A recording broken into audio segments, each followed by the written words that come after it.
दोस्तों, छत्तीसगढ़ के कवर्धा जिले से हाल ही में एक ऐसी घटना सामने आई है जिसे पूरे पूरे प्रदेश को हिलाकर रख दिया है। आदिवासी महिला का अपहरण कर उसके साथ गैर रेप किया गया। आरोपी और गिरफ्तार हो चुके हैं, लेकिन इस केस ने हमारे सिस्टम की कई बड़ी खामियों को उजागर कर दिया।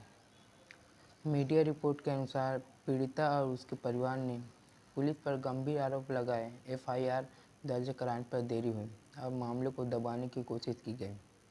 सोचिए, जब कानून साफ कहता है कि रेप केस में तुरंत एफआईआर दर्ज करना जरूरी है, तब भी देरी क्यों हुई? क्या हमारे थाने प्रशासन पीड़ितों की मदद के लिए बने हैं या अपराधियों को बचाने के लिए? और हम भारत के कई आंकड़े बताएंगे जो रेप केस में पहली बार नहीं हुए हैं, लगातार हुए हैं। भारत में 2021 में 31,677 रेप केस दर्ज हुए, यानी हर दिन में लगभग 86 महिलाएं रेप का शिकार बनी। सबसे चौंकाने वाली बात यह है, 89% मामलों में वही लोग थे जिन्होंने पीड़िता जाननी थी। अगर छत्तीसगढ़ की ही बात करें तो 2019 में यहाँ 1000 से 1036 रेप केस दर्ज थे। इन्हीं में 96% मामलों में आरोपी जान पहचान के व्यक्ति था। मतलब खतरा अक्सर बाहर से नहीं बल्कि हमारे ही आसपास से आते हैं। 2022 में छत्तीसगढ़ में महिलाओं के खिलाफ कुल 8693 अपराध दर्ज किए गए, जिसमें रेप, छेड़छाड़, अपहरण जैसे शामिल हैं। सोचिए, एक राज्य जिसकी आबादी 3 करोड़ से भी कम है, वहाँ इतने मामले दर्ज होना कितना डरावना है। समाज चुप क्यों है? और राजनीतिक मामलों के आइए हम जानते हैं।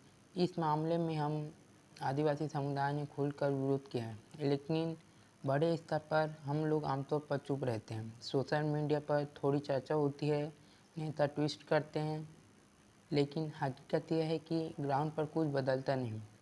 आज अगर कवर्धा में ये घटना हुई है तो कल हमारे ही शहर में हो सकती है, और जब तक हम इस सवाल नहीं पूछेंगे तब तक ना तो पुलिस सुधरेगी और न ही प्रशासन। न्याय और जवाबदेही। छत्तीसगढ़ हाईकोर्ट ने हाल ही में एक पुराने गैंगरेप केस में 9 आरोपियों की सज़ा बरकरार रखी। यानी अगर सही तरीके से केस लड़ा जाए तो न्याय मिल सकता है। लेकिन सवाल यह है कि हर पीड़िता को कोई कोर्ट तक लड़ने की ताकत कहाँ से मिलेगी? क्या राज्य पुलिस और सरकार की जिम्मेदारी नहीं कि हर केस में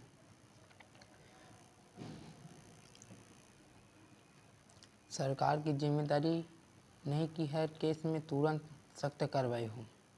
सोचने वाली बात यह है कि कवर्धा का ये मामला सिर्फ एक रेप केस नहीं, ये हमारी व्यवस्था की पोल खोलता है।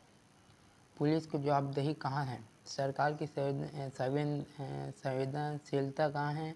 और सबसे बड़ी बात, समाज की आवाज़ कहाँ है? दोस्तों, आंकड़े साफ कहते हैं कि खतरा हमारे आसपास ही है, लेकिन अगर हम चुप रहेंगे तो ये खतरा और बढ़ेगा।